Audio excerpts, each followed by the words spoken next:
अनन्याश्चिन्तयन्तो माम् ये जना पर्युपासते तेषां नित्याभियुक्तानां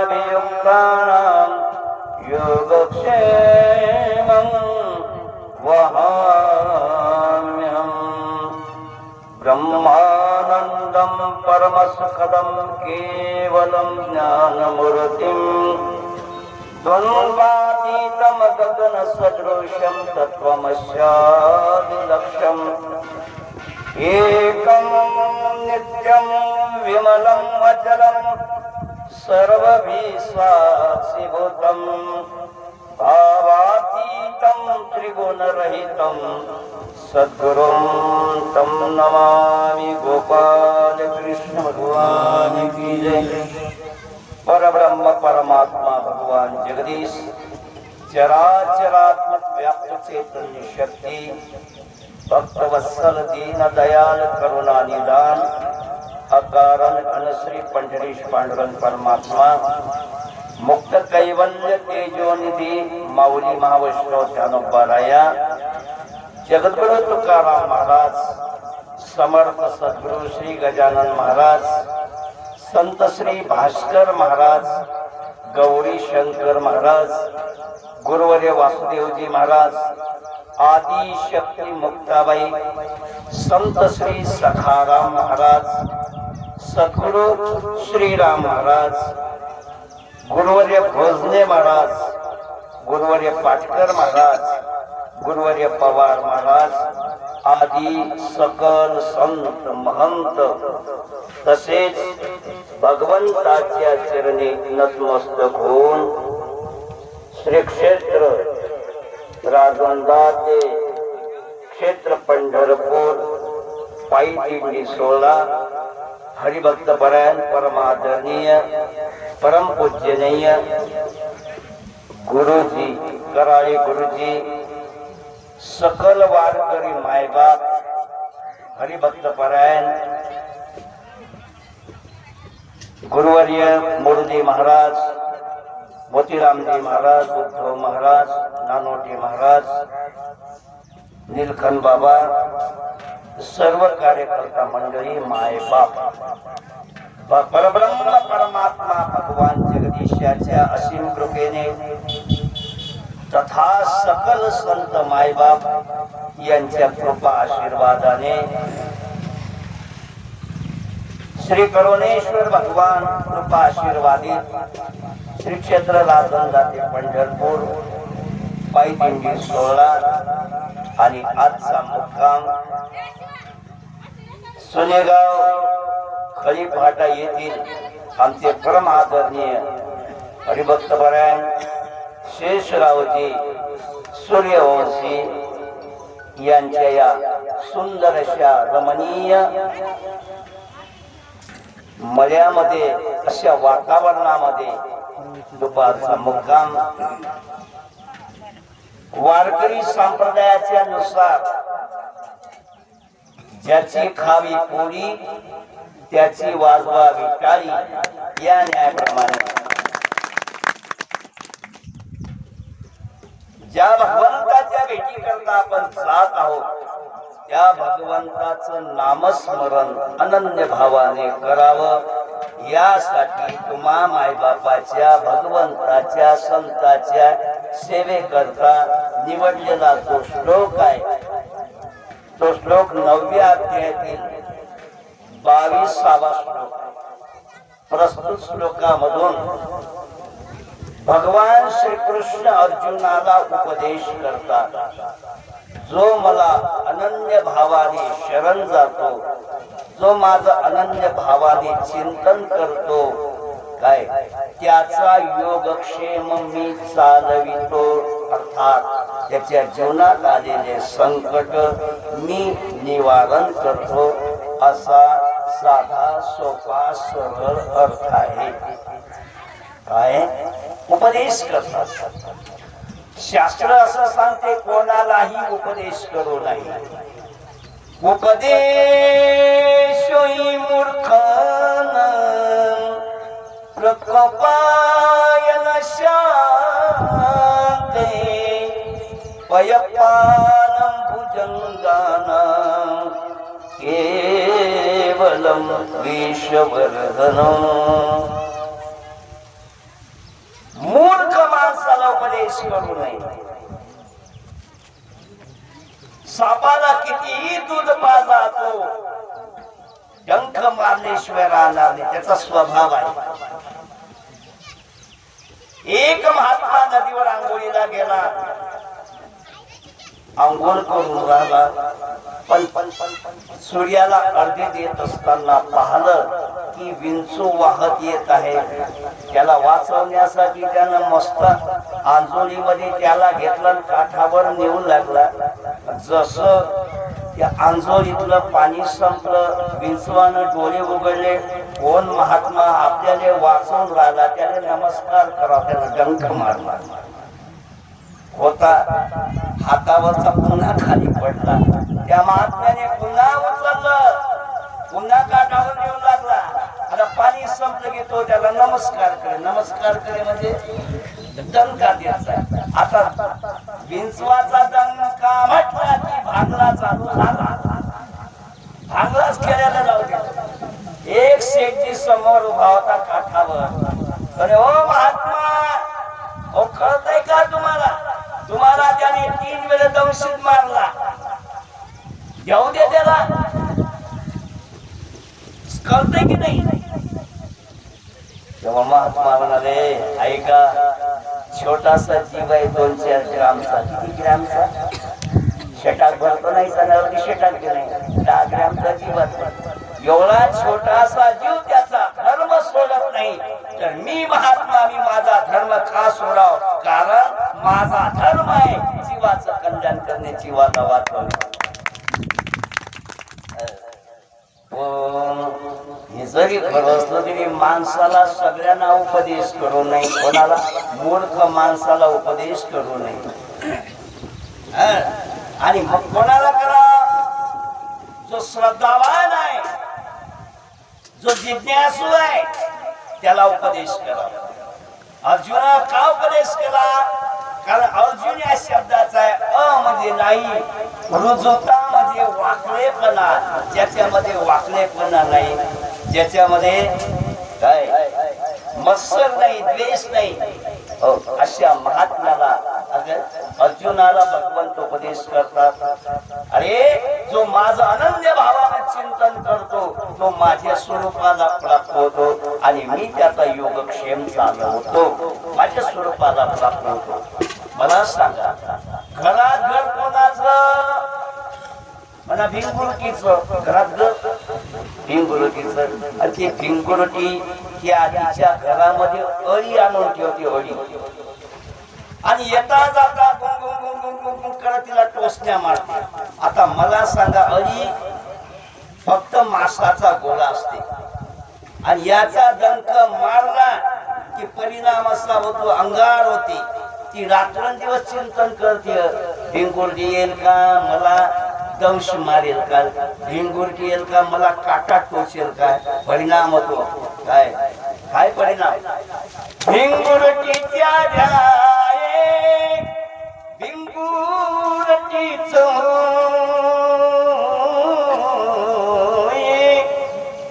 कीटकत्व जाय पालटोनी.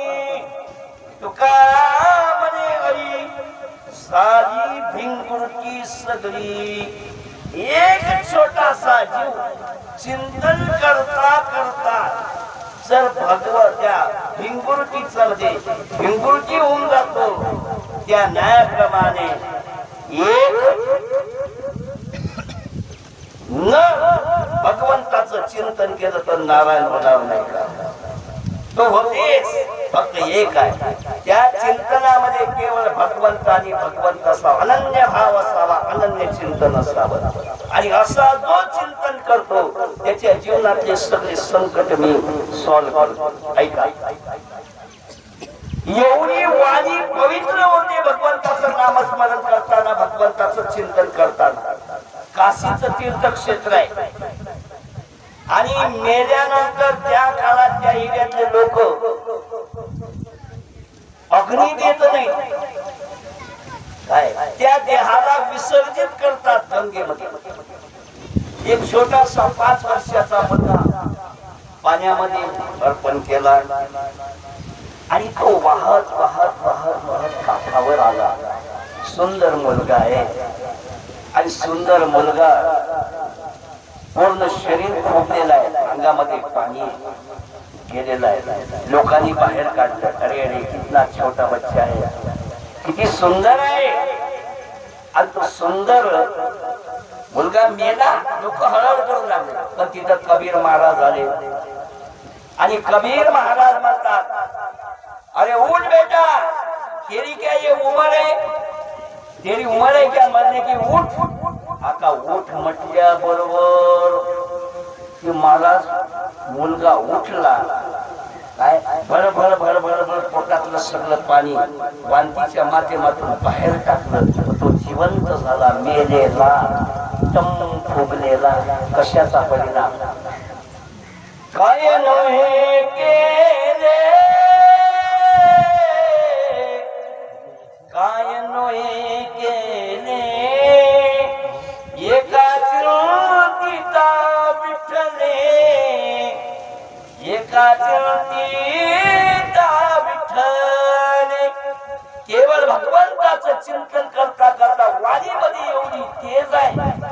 माणूस जित उठवेल त्याचं नाव कमाल ठेवलं. का ठेवलं? कारण लोक म्हणून कमाल है भाई, कमाल हो गया, कमाल हो गया, मला हुआ बेटा जिंदा हो गया म्हणून त्याचं नाव कमाल ठेवलं. लक्षात ठेवा, कबीर महाराजांना 2 मुलं आहेत, एक कमाली एक कमाल. पण दोन्ही मुलं त्याचे नाही. कारण कबीर महाराजांनी कधी स्त्री संग केलाच नाही. शुद्ध ब्रह्मचारी. 2 वर्ष झाल्यानंतर पुन्हा 1 वर्षाची मुलगी वाहून आली. दिसायला एवढी सुंदर गोंडस. लोकांनी बाहेर काढलं. पुन्हा तोच प्रकार. कबीर महाराज म्हणता, बेटा ये मरने की उम्र है क्या, अभी तो बहुत तेरे हाथ में कर्म करना बाकी है. ती मुलगी उठून बसली. तिचं नाव ठेवलं कमाल. ऐका, उन्हाळ्याचे दिवस गोरक्षनाथ महाराज काशीला आलेले. तहान भरकशी लागलेली आहे आणि ते रोहिदास महाराज कडे गेले. रोहिदास मुझे पानी पिला रे, मुझे पानी पिला, बहुत प्यास लगी. आता रोहिदास मला माझी बायको गेली पाणी आणायला. बोले बहुत प्यास लगी, जो है घर में वो दे दे. रोहिदास महाराज काय केलं? घेतला गरवा कठोटीतलं पाणी दिलं. आता कठोटीत काय होतं? कठोटीत चांगलं भिजवलेलं होतं. रविदास महाराजचा धंदा कोणचा? चांगल्याचा. आता कठोतीतलं पाणी चांगल्याने भिजवलेलं पाणी कसं असेल? मोतीराम बाबा, राठोड बाबा, गलिच्छ झालेलं लालसर लालसर पाणी, दुर्गंधी सुटलेली. गोरखनाथ महाराज है, रोहिदास ने दिया भी पाणी तो ये दिया. त्यानं घेतलं असं कमंडलून टाकलं. पण तहान भरपूर लागली. आता रोहिदास नाही. गोरखनाथ महाराज गेले कबीर महाराज. अरे कबीर पाणी पिला. हे बेगम सलमा पाणी दे क्या. पत्नी पाणी घेऊन आली. गोरखनाथ महाराज पाणी केले आणि ते कमालीनं शरबत पाहिलं. शरबत होतं का ते कमंडलूतलं काय होतं? कठोर इथलं चांगली भिजवलेलं पाणी. ते पोरगे म्हणले, गोरखनाथ जी ये क्या है? बोले बेटा ये शरबत है, मुझे दे दो. अरे बेटा तेरे लायक नहीं है, मत पी तू. नाही म्हटलं. गोरखनाथ महाराज कबीर महाराज सोबत बोलण्यात गुंग झाले. हिनं घेतला कमंडलून सगळंच्या सगळं पाणी पिलं. त्याच्यानंतर ते होते, कबीर जी कितना अच्छा शरबत था. गोरखनाथ महाराज बता रहे, तूने पी लिया क्या बेटा, तूने पी लिया? बोले हाँ बहुत अच्छा था. ये कहाँ मिलता है? मुझे लाके दो ना, बहुत अच्छा शरबत है. गोरखनाथ घाबरले, डायरेक्ट उठले. कबीर महाराज म्हणता, अरे खाना खा के तो जाओ. नहीं नहीं नहीं, मुझे जल्दी काम आ गया. कारण त्यांना माहित होतं आता हे पाणी पिली, गलिच्छ पाणी आहे, चांगल्याचं भिजवलेलं पाणी आहे, याने हिचे पोटाचे विकार वाढतील. त्याच्यापेक्षा इथून पलायन केलेलं बरं. काही दिवसानंतर म्हणजे अनेक वर्षानंतर तिचं लग्न झालं. ती दिली लाहोरला, आता पाकिस्तान मध्ये. आणि पाकिस्तानच्या राजाचा मुलगा चौरंगीनाथ होता. सावतरायने काळ्या करून बापाने त्याचे हातपाय तोडले होते, पण गोरखनाथ महाराजांनी त्याला हातपाय जोडून काय त्याला जीवन दान दिलं. तो चौरंगीनाथ महाराज त्याचे भेटी करता गेलेले होते गोरखनाथ महाराज.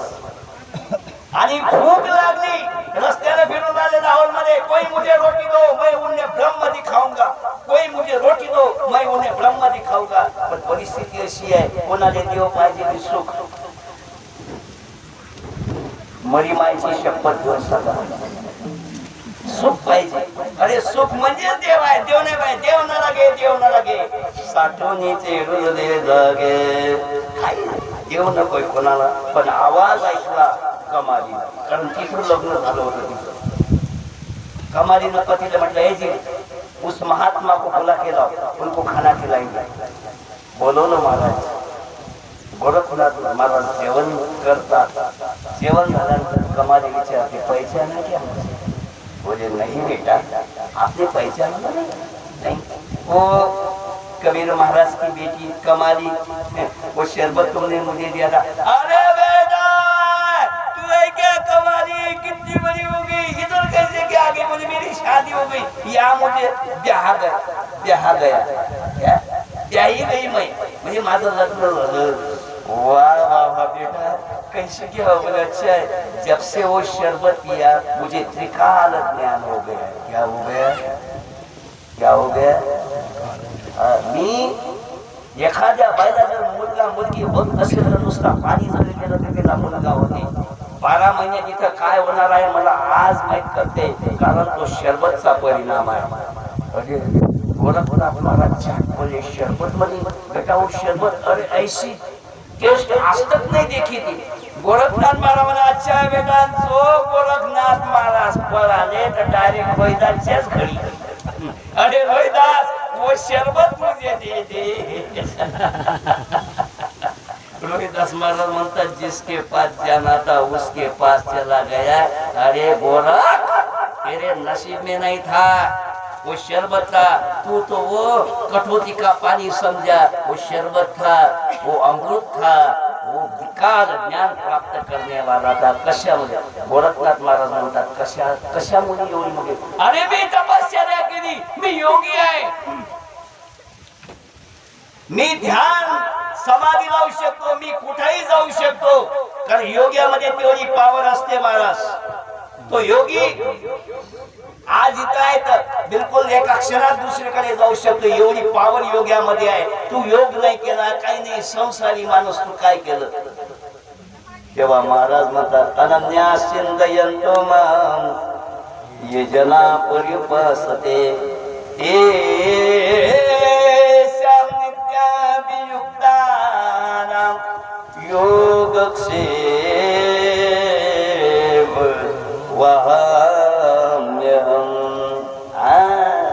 मी अनन्य भावाने भगवंताचं चिंतन करतो. काय जो भगवंताचं चिंतन करतो त्याचा योगक्षेम भगवंत वाहतो. काय भगवंत वाहतो, पण त्याच्यासाठी अर्जुन व्हावं लागेल. काय व्हावं लागेल? अरे भगवंतानी कोणाला ज्ञान दिलं नाही. कालच्या प्रवचनामध्ये मुरली महाराजांनी सांगितलं, जेना सांगे माता देवकीशी, जेन सांगे पितया वसुदेवासी, जेन सांगे भ्राता बलिभद्रासी, हे गुह्य अर्जुनीशी सांगत असे. जे गुह्य ज्ञान कुणाला नाही सांगितलं, पण एक आहे जो हृदयस्थ आहे, जो प्रेमी आहे, त्या प्रेमीला काय भगवंत आपलं गुह्य ज्ञान सांगितल्याशिवाय राहत नाही. हे प्रेम पाहिजे. आपलं प्रेम म्हणजे वरवर भक्ती, रुईचे प्रेम, रुईचे फुल. प्रेम दोन प्रकारचं, काही निर्लेप प्रेम आहे, काही स्वार्थी प्रेम आहे. काय स्वार्थी प्रेम आणि संसारातलं स्वार्थी प्रेम आहे म्हणून टिकत नाही. वन वे ट्रॉफिक आहे. काय संसारातलं प्रेम म्हणजे आई वन वे ट्रॉफिक आहे. मायबाप लेकरावर प्रेम करतात, लेकरू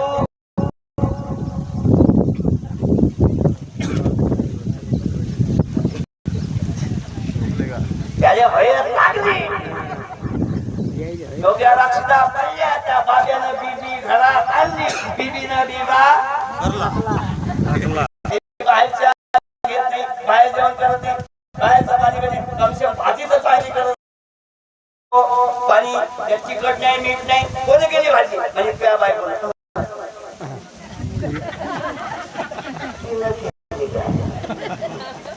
पटके झाली पण टेस्टी झाली आपण चुरू चुरू खाता येत काय प्रेम चला मुलगा मुलाचं म्हणजे मुलावर प्रेम आईचं मुलाचं प्रेम कुठं जाते आईकडे जाते काय बापाकडे जाते का बापाकडे हा तो मुलगा त्याच्या मुलावर प्रेम करते त्याचा मुलगा बायकोवर प्रेम करते पुन्हा लेकरू झालं की ते त्याच्यावर प्रेम करतात वन वे ट्रॉफिक आहे इथं प्रेम बदलताय म्हणून संसारात दुःख आहे नवारे जामाये कामाये पतिं प्रियां भवतु आत्मनस्तु कामाये जामाये पतिं प्रियां भवतु लग्न झाल्यावर काय पतीवर प्रेम करते बाई बृहदारण्यातला विषय आहे याज्ञवल्क्य ऋषी पत्नीला ज्ञान म्हणजे जेनिला ज्ञान सांगत आहेत अगं या जगातलं प्रेम खोटं आहे म्हणजे मी तुमच्यावर प्रेम करत नाही काय म्हणजे खोटं आहे नवारे जामाये कामाये पत्नी प्रियां भवतु आत्मनस्तु काम कसं काय पाहिलं ऐक म्हणे लाख तुझ्या बापाने सोनं दिलं हा बेवला निघाला त्यानं सगळं विकायला तर दररोज त्या धनाची होता तुकी श्री वसवसोनी लागे पाठी आता नावडती तुमच्या गोष्टी रागे उठी फरफरोनी बोलते सोयऱ्या धारायला आनंद दिलं या पुहाऱ्यानं विकून टाकलं एवढं दारू पिऊन आलं मले भद भद कांदल माय शेजारी राहत्या बाई परती वैले दारू पिला यानं फटाका फोडला शेजाऱ्याचा कापूस जळला लोकांना भद भद काढला माय शेजारी राहत्या बाई काय ऐका प्रेम बरं जाऊ द्या पत्नीचं पतीवर प्रेम नाही पण पतीचं जरी पत्नीवर प्रेम असलं तरी नवारे जामाये कामाये पत्नीं प्रियां भवतु आत्मनस्तु जामाये कामाये पत्नीं प्रियां भवतु खराय तुम्हाला वाटते का तुमचा बुवा प्रेम करते का पत्नी मेली 13 दिवस 2 लेकरं राहिले दोघं ती कसं येतो सांभाळा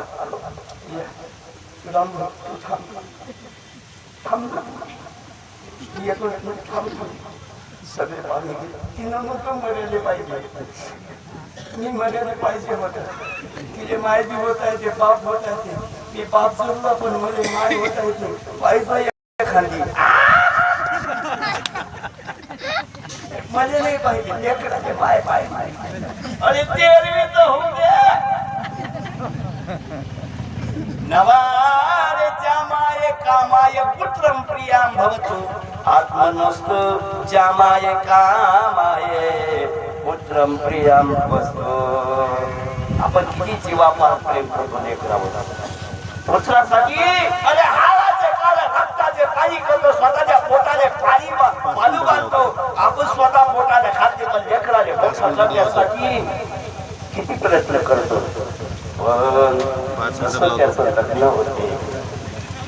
लग्न होते महाराज तो विसरते माय बापा विसरल्यानंतर आपल्याला म्हणावं लागते अरे लग्न व्हायचे आधी खाऊन घ्या रे पिऊन घ्या लिहून घ्या सून घरात आली की तुमची उजागरी तुमच्या चाब्या सगळ्या कुठे जातात कोण कमावलं तुम्ही चाब्या कोणाच्या हाती सासायच्या झाल्या माय सुना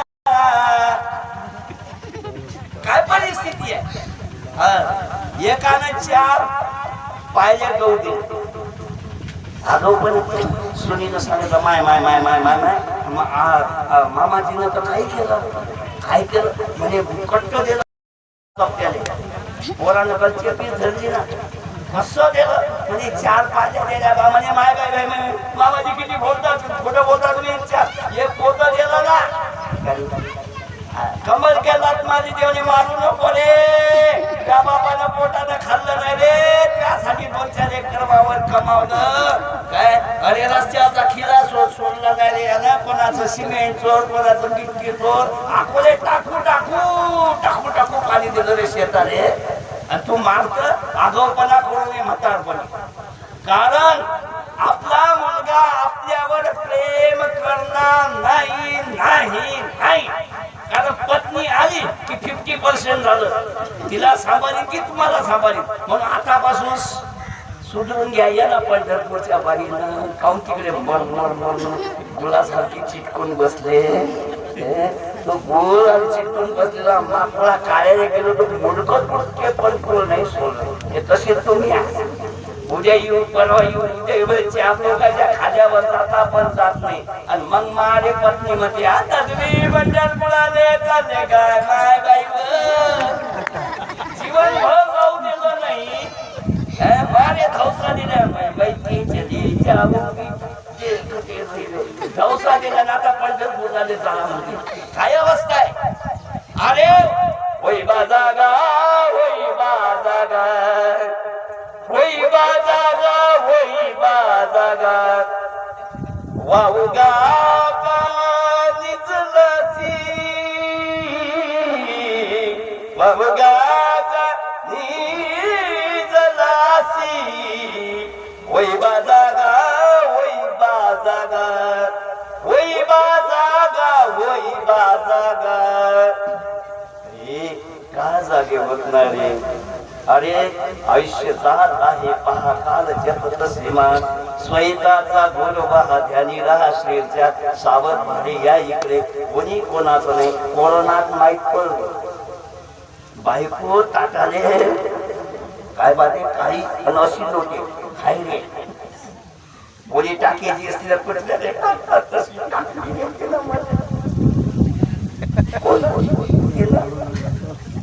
कोणाला सांगा होता ना काय कोरोना काळात फक्त 2 माणसं तिथे राहिले किती माणसं राठोड महाराज मुरली महाराज एक मी आणि दुसरे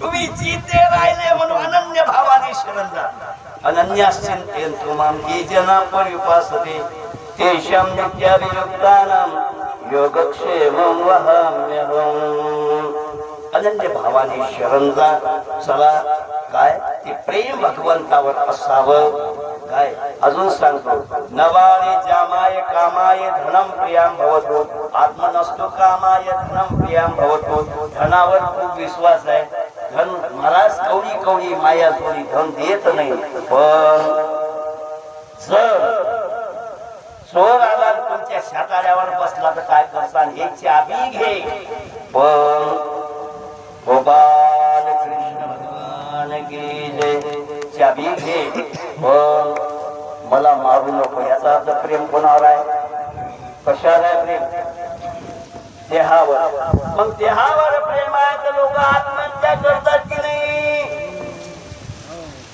आत्महत्या करतात की नाही करतात ना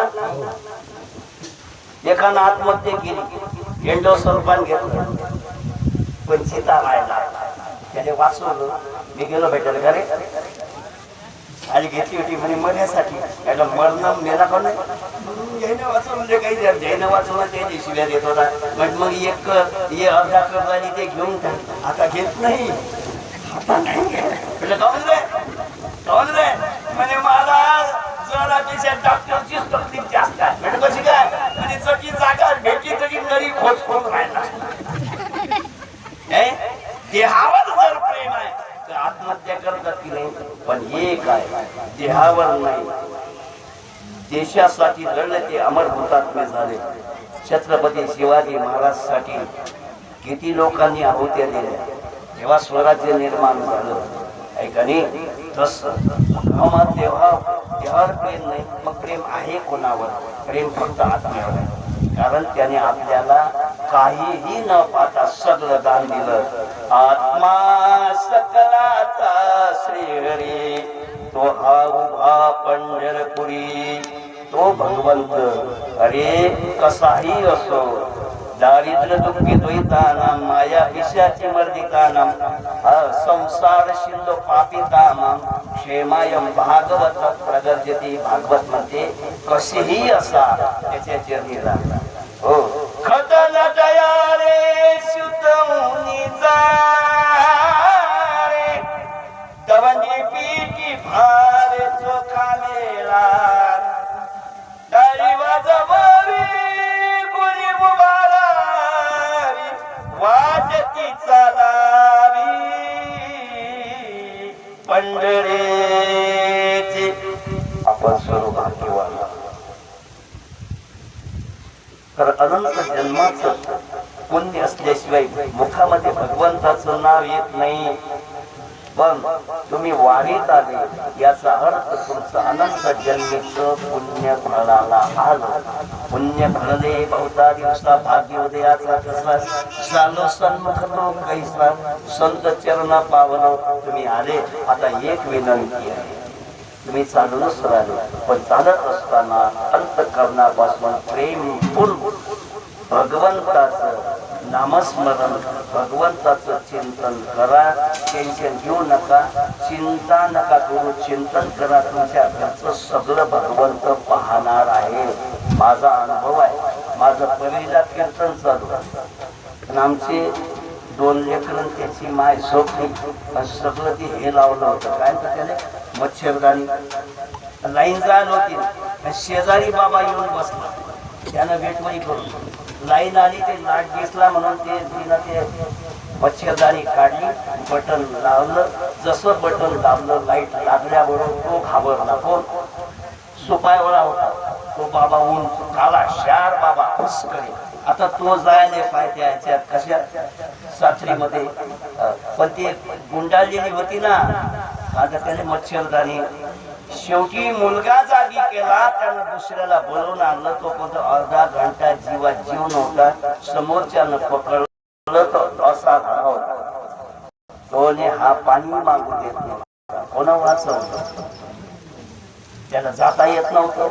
हा जीवनामध्ये अनन्य भाव ठेवा. भगवंत तुमचा योग, भगवंत तुम्हाला दुःखातही सुखाची अनुभूती देतो. म्हणून भगवंताचं अनन्य भावानं चिंतन करत जा. गोपाल कृष्ण भगवान की जय. अन्नदाते सूर्यवंशी बाबा जवळजवळ पहिल्या वर्षापासून